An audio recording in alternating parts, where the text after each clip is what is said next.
Bonjour à tous mes chers lecteurs parfumés, bienvenue sur la Demoiselle au Pivot, chaîne où l'on parle parfum et littérature. Et on se retrouve aujourd'hui, comme vous le voyez, pour une vidéo parfumée qui n'est autre qu'une revue sur la toute jeune marque qui n'est autre que Versatile, lancée par Coralie.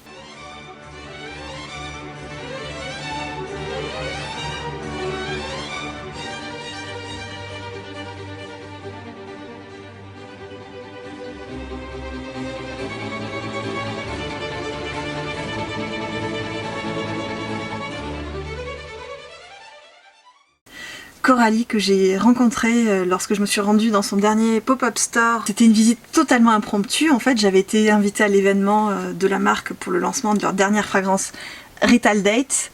Je n'avais pas pu y aller pour des raisons personnelles.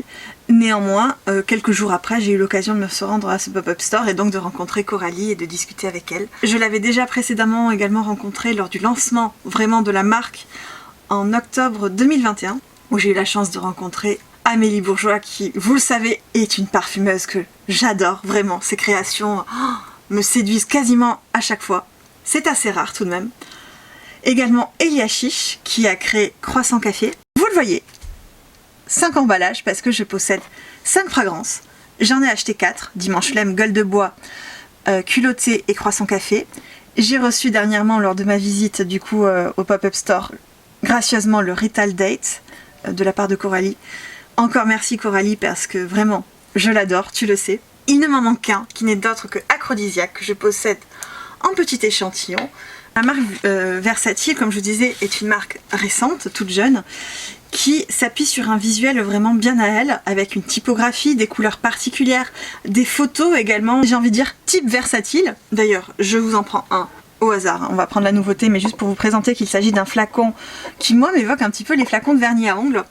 Et en fait c'est un parfum sous forme de roll-on. C'est une huile en fait concentrée, vous avez votre roll-on et vous vous en mettez, après vous faites chauffer. La marque va défendre l'idée que c'est un format qui est nomade et pratique et qui permet en fait de se reparfumer à tout moment de la journée, quand on le veut, peu importe l'endroit, sans avoir peur d'incommoder avec le geste du parfumage, et que c'est une gestuelle qui est délicate et sensorielle.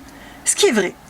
Je vous avoue que moi j'ai été déstabilisée dans les premiers temps parce que je suis habituée en fait au geste du parfumage. Vous voyez presque le nuage avec lequel on s'enveloppe. Et là c'est une gestuelle tout à fait différente avec laquelle, je dois vous le dire, j'ai eu un peu de mal au départ. Néanmoins j'ai fini par m'y habituer. En outre, ce sont des extraits de parfums dont la marque précise qu'ils sont particulièrement concentrés. Ils veulent développer en fait des parfums un petit peu originaux qui sortent un petit peu de ce que l'on connaît habituellement. Des parfums qui se veulent résolument modernes, qui changent un petit peu de la parfumerie traditionnelle. Ils insistent aussi sur le fait que ce sont des parfums véganes. Et enfin, comme je vous dis, on est vraiment sur une base d'huile qui est sans alcool, avec ensuite une démarche écologique, tout est recyclable, etc. Et le petit bonus, c'est que 3% sont versés pour la lutte contre le cancer du sein. Voilà. Moi, ce qui m'intéresse, ce sont vraiment les jus, les parfums, ce qu'ils m'évoquent. Et je vous avoue que j'ai tendance un petit peu à faire abstraction du discours marketing, même si c'est vrai que celui de Versatile, ça bouge pas mal sur les réseaux sociaux, et c'est chouette. De plus, la marque précise bien que les parfums, c'est un petit peu le slogan de la marque, sont des parfums qui sentent bon, qui sont non-genrés. Avant de commencer vraiment l'exploration des fragrances, je voulais juste aussi attirer votre attention sur le nom des parfums qui peut être un peu étonnant, soyons honnêtes. Dimanche Flemme, Gueule de Bois, qui clairement ça déstabilise. Ritual Date également, Croissant Café un peu plus classique. Et Culotté, j'aime bien le jeu de mots, je trouve ça très mignon.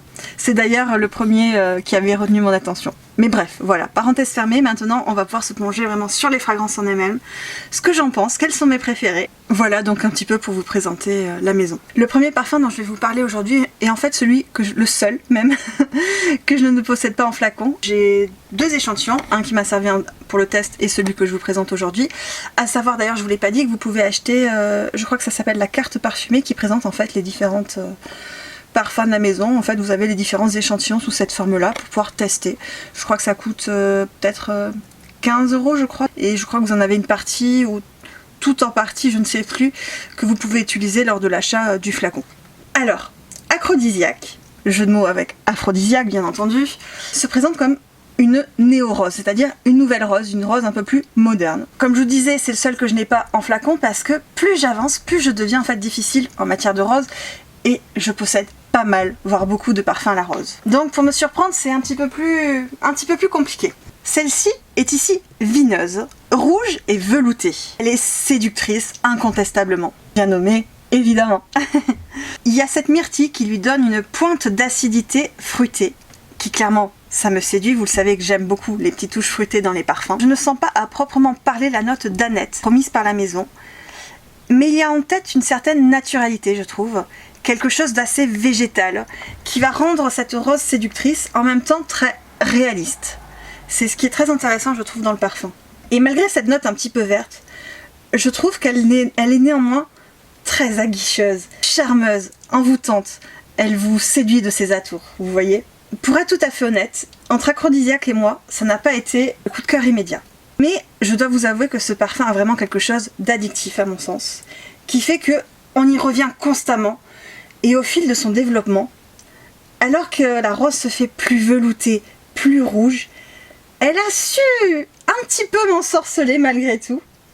Et effectivement, elle rend accro, si je peux me permettre le jeu de mots avec le nom du parfum. Bref, vous l'aurez compris, il est fort possible qu'à l'occasion, un petit flacon se glisse chez moi. Pas tout de suite parce que ma wishlist est, comme vous le savez, longue comme le bras, mais pourquoi pas l'acquérir un jour ou l'autre. Alors, j'aurais dû d'ailleurs vous le préciser en introduction, ces 5 parfums ont tous été réalisés par le studio indépendant de création Flair, à la tête duquel on trouve Amélie Bourgeois et Anne-Sophie Béagel. Il s'agit pour Aphrodisiaque d'un parfum qui a été composé par Amélie Bourgeois, mais aussi par Camille Chemardin et Elia Chiche, qui sont des tout jeunes nés, j'ai l'impression, et qui malgré tout, je trouve, sont très prometteurs. J'attends de voir quelles seront leurs prochaines créations avec grande impatience. Poursuivons cette sélection avec Culotté, présenté comme le néo-jasmin. Il a une envolée très verte, un brin aromatique. C'est quelque chose que je trouve rafraîchissant, voire intriguant. Et je pense qu'il s'agit en fait de la facette ail, wasabi et gingembre, qui clairement doit déstabiliser. Vous avez ce côté jasmin qui est sous-jacent, voire prédominant sur ma peau. C'est un parfum qui est végétal, et qui se développe avec cette facette effectivement de thé, que j'aime beaucoup en l'occurrence ici. Je trouve que c'est un parfum qui est relaxant, comme beaucoup de parfums au thé, apaisant et qui a bien sûr ce côté un petit peu méditatif que l'on retrouve dans ce genre de fragrance. Alors je dois vous préciser que sur ma peau, c'est cette note de jasmin un petit peu vert qui ressort le plus. Et pour être tout à fait honnête, c'est un petit peu une déception pour ma part. Ce n'est pas que je l'aime pas en fait le parfum, pas du tout, au contraire. Je l'aime beaucoup, clairement. Mais j'aurais aimé qu'en fait sur ma peau la note d'abricot ressorte davantage, ce qui n'est malheureusement pas le cas. Je sais que ce n'est pas le cas pour tout le monde. J'avais offert un coffret à 2 amies différentes et pour l'une d'entre elles, Culotté a été son coup de cœur. Je la vois tout à fait le porter. Il est très très joli sur elle. A l'inverse, j'ai offert également le kit d'échantillon à une autre amie et c'est celui qu'elle, comme moi, a le moins aimé. La déception est d'autant plus... Enfin déception, le moins un petit peu fort, mais j'étais un petit peu déçue entre guillemets parce que c'est une création d'Anne-Sophie Béagel et vous savez comme je vous disais que j'adore ces créations et j'aurais tellement aimé que l'abricot se mêle en harmonie sur ma peau avec ce jasmin parce que le jasmin c'est une note que j'aime bien mais dont je ne raffole pas toujours et là je m'attendais vraiment en fait à un bel abricot rehaussé de jasmin. En réalité sur ma peau c'est plutôt l'inverse, c'est plutôt un beau jasmin vert soutenu par cette petite note de thé abricoté. Ça c'était pour Culotté. Je trouve le nom de celui-ci très mignon. Alors comme d'habitude, je vous ai pas fait un classement un petit peu du moins bon pour moi au meilleur. Je trouve ça un petit peu arbitraire et j'ai beaucoup de mal à faire ça.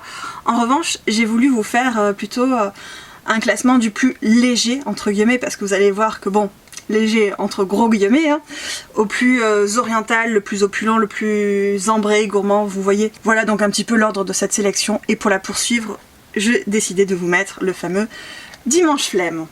Dimanche Flemme, c'est le Néo-Musc. Je crois que c'est clairement mon favori de la maison. Vous savez, j'ai une collection de parfums assez prolifique. Je vous laisse voir sur Instagram un peu ce que ça donne et je ne vous montre pas forcément tout. Donc ça vous donne une idée voilà, de l'ampleur de ma collection. Et malgré cela, je peux vous le garantir, je n'ai absolument aucun parfum dans ma collection dans l'esprit de Dimanche Flemme. C'est épatant. Il s'agit ici d'une création de Camille Chamardin, dont je vous parlais précédemment. Chapeau à elle parce que je l'adore. Je pense que ce sont les notes de basilic et de cardamome qui me font succomber. La fragrance est à la fois pétillante, certainement le citron, mais a tout de même un aspect crémeux, réconfortant, qui contraste avec cette fraîcheur épicée. Ce côté réconfortant doit venir certainement des notes de lait d'amande et de cette touche vanillée qui est promise dans la pyramide olfactive. Sur ma peau, la tenue de ce parfum est exceptionnelle. Le niveau a pas tant baissé et pourtant je peux vous garantir que je l'ai porté plusieurs fois. C'est pour cela que comme vous le voyez l'étiquette a pris un petit peu cher. C'est parce qu'en fait je l'ai pas mal trimballé avec moi et donc il s'est un petit peu abîmé je pense avec le frottement du sac. Ça c'est pas grave. J'aime bien moi ce côté un petit peu vieilli, vous voyez comme un cuir qui se patine. Je vous disais donc que la tenue est exceptionnelle et qu'il y avait vraiment une belle projection alors même qu'on en met très peu. Je me demande d'ailleurs si ce n'est pas la profusion de musc promise par la marque. Sûrement. Et malgré cela, je fais toujours une petite retouche en cours de journée, juste pour le plaisir de le sentir encore et encore. Toutefois, ce n'est sûrement pas le parfum le plus facile à appréhender de la maison. Mais personnellement, j'adore son originalité qui a su me séduire. Et j'insiste, laissez-lui sa chance. Apprenez à le découvrir parce que il change en fait de ce qu'on a l'habitude de sentir. J'adorerais vraiment une bougie ou des produits corps avec cette odeur parce que je l'adore, mais vraiment. J'ai hâte là qu'il fasse un peu plus frais pour le ressortir. Rital Date est défini comme le néo-citron de la maison. Un pur citron, vous savez, c'est pas forcément le genre de parfum qui peut me plaire, si ce n'est le limonné de Laboratorio Olfativo que j'adore. Il s'agit de la dernière création de la maison. En attendant les prochaines nouveautés, j'ai hâte de savoir ce que Coralie nous concocte. Ça a l'air prometteur. Ayant eu la chance d'être bêta-testeur lors du développement de la fragrance, je peux vous garantir que celui-ci, je l'attendais de pied ferme. Vraiment, j'avais hâte qu'il sorte. C'est une très belle création, gourmande, voire alimentaire, et c'est vrai que beaucoup de parfums de la maison ont cet aspect inspiré de la nourriture, mais je trouve que c'est toujours très bien balancé. C'est une fragrance qui est vraiment tout en contraste. Son envolée est particulièrement aromatique et peut en déstabiliser plus d'un. Je ne vous le cache pas. La maison y décrit un accord pesto qui lui apporte une certaine fraîcheur aromatique comme je vous disais. On y retrouve des notes de fenouil, d'huile d'olive, d'origan, de cyprès. J'adore cette note-là, vous le savez. Et même, alors là attention, d'ail. On avait ceci dans Culotté, mais dans Rital Date, on a vraiment cet accord aromatique mêlé. Malgré cela, je ne peux que vous dire de lui laisser sa chance. Testez-le plusieurs fois, même si la première fois il ne vous plaît pas spécialement, retournez-y. En effet, la gourmandise est bien présente. Vous avez un accord limoncello, un citron fusant, mais gourmand. C'est ce qui me plaît. Moelleux et presque onctueux. Cette rondeur complètement addictive et que j'adore vient probablement, et ça je l'ai vu en lisant la pyramide olfactive, d'un accord glace à la pistache. D'ailleurs, si vous connaissez un parfum à la pistache, je vous attends en commentaire parce que j'en cherche désespérément un depuis des années. Ici, cet accord glace à la pistache apporte à la fragrance cette onctuosité et cet aspect un peu confiserie quelque part, voire pâtisserie que l'on adore. Et vous avez en même temps ce contraste avec les notes de tête qui en fait vont équilibrer la fragrance. Mais sur ma peau, c'est vraiment le côté rondeur, crémeux qui va se développer pour mon plus grand plaisir. Donc vraiment un citron presque confit, gourmand, c'est une réelle pépite. Bref, une fragrance appétissante et tout en contraste, j'adore. On doit cette création, je ne vous l'ai pas précisé, à Amélie Bourgeois, évidemment, mais encore Camille Chemardin.